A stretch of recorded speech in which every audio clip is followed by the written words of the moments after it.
that consistent of a 3-point shooter. So I don't know if I can go with any of those other guys.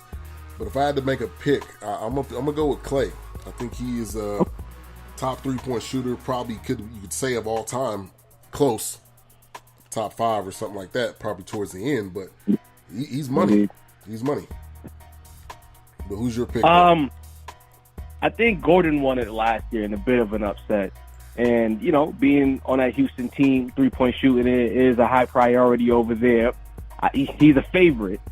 Klay Thompson is also a favorite. You know, a little Golden State-Houston rivalry. I'd like to see them be in the finals. But I'm going to go with Devin Booker. You know, he kind of made a surprise appearance last year, had a great run. He's quietly one of the best shooters in the league. Being that he's being asked to be a scorer in Phoenix, he can't really rely on a 3-point shot like we'd like him to. But in this kind of format, his form is pretty much textbook. I think it's tailor-made for this kind of competition. So I'll go with Booker in an upset. Okay. And I like Booker. I think, especially with how he's been playing, especially last year, just kind of blowing up and having that crazy, he had a 50-point game, or how many points did he have in that game? I can't remember now, but he just blew 70. up. 70. The kid has 70 points. You're not a scrub if you can get 70 points in a game. That's not like a one-time thing. Now, I like him. You know, I think last year he was in the final 3 of the 3-point competition as well. So it wouldn't surprise me if he circles back. For me, the 3-point competition has kind of surpassed the dunk contest. So I'm really excited to see what these guys do. Yeah, definitely. All right, so going on to the next competition, the slam dunk contest. We got Oladipo, Devontae Mitchell. This kid has got hops out of the gym. Larry Nance Jr., Dennis Smith Jr. I'm gonna be a little biased. I'm here in Dallas, so I'm a Mavs fan. I like Dennis Smith Jr., but I think Devontae Mitchell is just, his hops are just out of this world. And I don't know what creativity he has, but if he's gonna be doing anything like what he's been doing all season, he's gonna have some creative dunks that I don't think we've seen before. So tell me your pick as far as the dunk contest goes. Well, up until the trade deadline, I definitely had Larry Nance as my personal favorite, being a Laker fan, to win the dunk contest. But being that he's a Cav, I'm a little leery now, you know. I didn't want to see him go, man. I didn't want to see him go. But I think, you know, in history, for the most part, the dunk contest has been like a smaller player's game. You know, the dunks look better. They're a little more flashy because they're smaller. They get up a little bit higher. I think your guy over in Dallas, Smith Jr., he's my personal favorite. He's so explosive and he has hang time. You can't discount that hang time when it comes to being creative. I think that he can do some things on this stage tonight. So I'm gonna go with another kid, Dennis Smith Jr., dunk contest champion. Okay, and I would be excited to see that. I would be celebrating while watching that if he's able to hoist up that trophy. He's a very, very young talent. In the chat room, from the bottom podcast says Clay winning the 3-point contest, Lou Williams winning the skills challenge. Okay. That's not a good choice. No, that's not. And Lou Williams, man, I'm a fan of his. I appreciate him getting a pretty good deal with the Clippers. Obviously, I don't know if he'll ever be a starter. He may be now with the way the Clippers is trending. But he's been balling out with that 6-man spot for a while now. So looking forward to seeing what happens there. Got that extension from the Clippers. Good year for this guy. Yeah, definitely. All right, so I wanted to talk about mid-season, some mid-season surprises, some disappointments that you have in your mind. And once again, we got Ray Jarvis of the Gray Area Podcast on the line. So mid-season surprises, and I want a player and a team, or either or. But for me, I'm going to start off. Victor Oladipo. He's right now 11th in scoring at 24.4 points. When he got traded from the Thunder, it was really like, who is this kid? Who is he now? I mean, you get put on a team where you're expecting to run alongside Westbrook. So with him kind of, I think he's probably going to win the most improved player. But to me, this was the biggest surprise mid-season as far as player goes. But what's your thoughts? I like your Victor Oladipo pick because I'm in the sports group in Facebook, and we've been going back and forth a lot about how I feel about Russell Westbrook. I respect this game. I think he can play. Obviously, he can play triple-double MVP. But personally, I feel like the way he approaches the game, he's a bit of a stat chaser. He's a bit of he's a high-usage player, and I think that Victor Oladipo suffered because he needed the ball in his hands to perform to the best of his capabilities. It's no surprise he's in Indiana and he's averaging 24.5 a game because he has the ball. He has the opportunity to make these plays. Right. But for me, the biggest surprise thus far, it's like a surprise and a disappointment, has to be the Milwaukee Bucks. I expected more. I would say the firing of Jay Kidd for me was the biggest surprise because I don't think he had the right opportunity to coach his team. No Jabari Parker yet. No ability to really put them together the way he wanted to put them together as envisioned when he became the coach of the team. Then to fire him after a month into the season, month and a half into the season, totally unnecessary. That was my biggest surprise. And also, I throw this your way, the feistiness around the league. It's been so friendly the past few years to see all the scrapping, all the squabbles, all the hold me backs. I kind of like the feistiness that the league is dealing with right now. It's a surprise. But to me, the league is much softer than it was 20 years ago. So to see all of these ejections and things of that nature, I'm loving it. That's a surprise. Those are my two biggest surprises right there. Yeah, I agree with you right there. The scrappiness, I'm not your friend. When we step on this court, I'm not your friend. We're not buddies. We're not dapping it up every couple of seconds. And I think Westbrook and KD kind of ignited that. A lot of people don't agree with the switch of teams, but that did something to basketball that I don't think we've seen in a while. I'm talking about since the Piston days where they would straight clothesline you. Bill Laimbeer would clothesline you coming to the hole. There was no sweet tapping fouls. It was you was getting knocked out, probably a concussion. We didn't probably track those back then, but they probably had some concussions back in the day. So absolutely. Yeah, but you can't get the wood. Absolutely.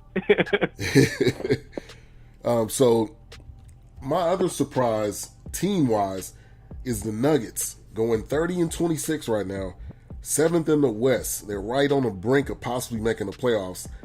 I'm going to be honest, I wasn't even thinking about the Nuggets at all. Making the playoffs, being involved in the conversation. But Jamal Murray, the young point guard, the young guys on that team, they've really figured out a way to win some games and be above 500. Well, that's not easy to do at all. So that was one of my biggest surprises right there, the Denver Nuggets. Now, disappointments. Mm-hmm. I got to go with the Hornets. I was expecting more. You have their starting five. Everybody was talking about Nicholas Batum, how good he is. Right. You got Kemba Walker. You got Marvin Williams. Now I know he's a little bit below average at this point, but I expected more out of them. Dwight Howard too. Dwight Howard to me is still not a scrub, but that was a disappointment. And then I hate to say this, I'm a Mavs fan, but Dirk, it's time to pack it up. It's time to pack it up and leave. If any of y'all seen that dunk this past week, he dunked it with two hands, and it was, he looked like he needed a stepladder to get up there and get down. So at that point, I was like, Dirk, come on, man. It's time. Stop holding these Mavs hostage and let them know I'm retiring at the end of the year. And that's my two disappointments. One of them a little bit more biased than the other. But any other disappointments you had?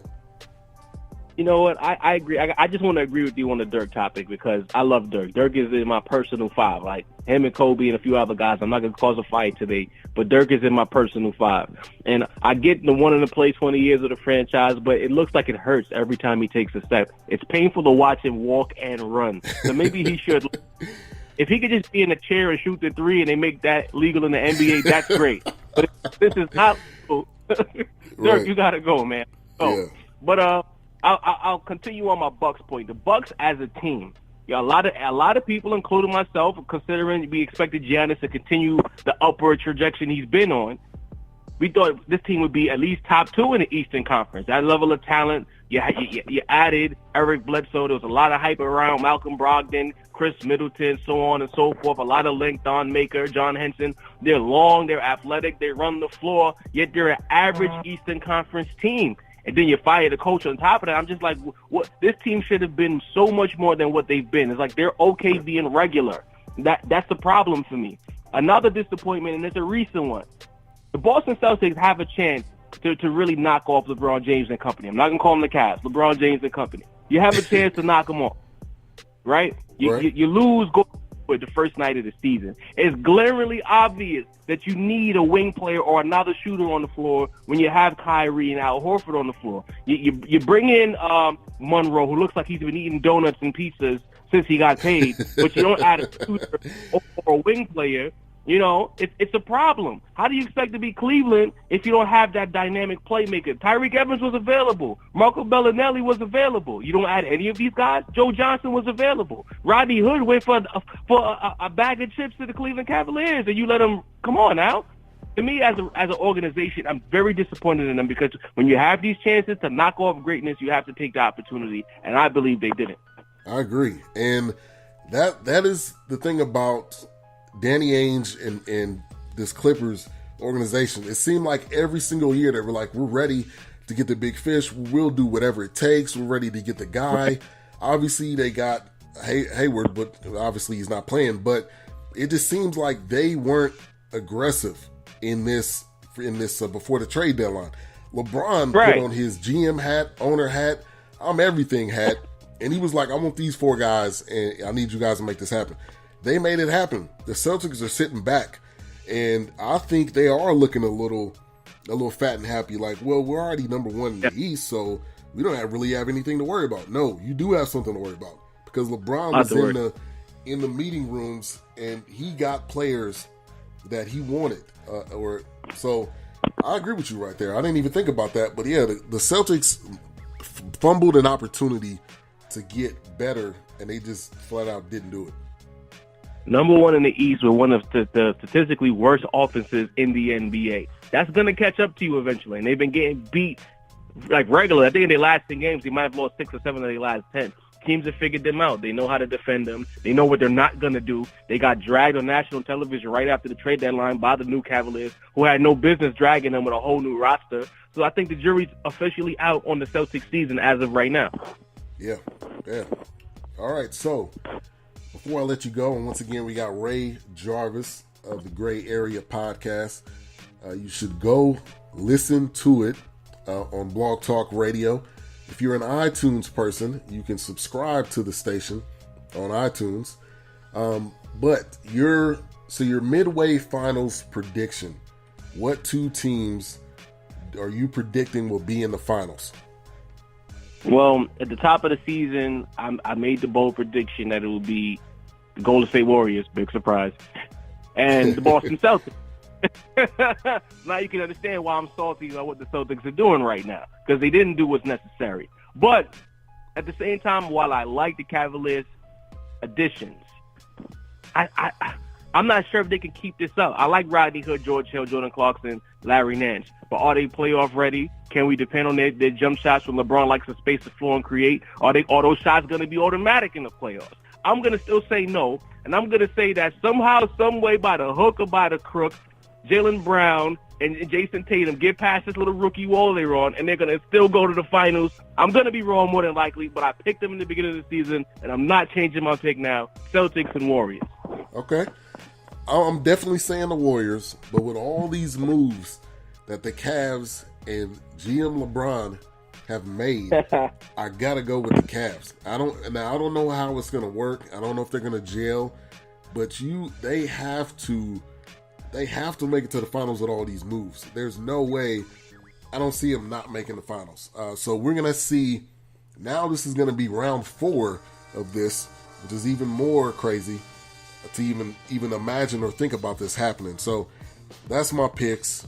We'll see what happens. We got a great rest of the season, the second half to go. Once again, I'm talking with Ray Jarvis. Go check out his podcast. Follow him on Twitter. And let me ask you this. How did you get this Twitter name with Chet O'Hara? Please explain that before. Listen. I can't explain that. It's an inside joke of one of my good friends, and I just decided to keep it because it doesn't sound like any. You're not expecting a black dude to have a Twitter name like Chet O'Hara. So Yes.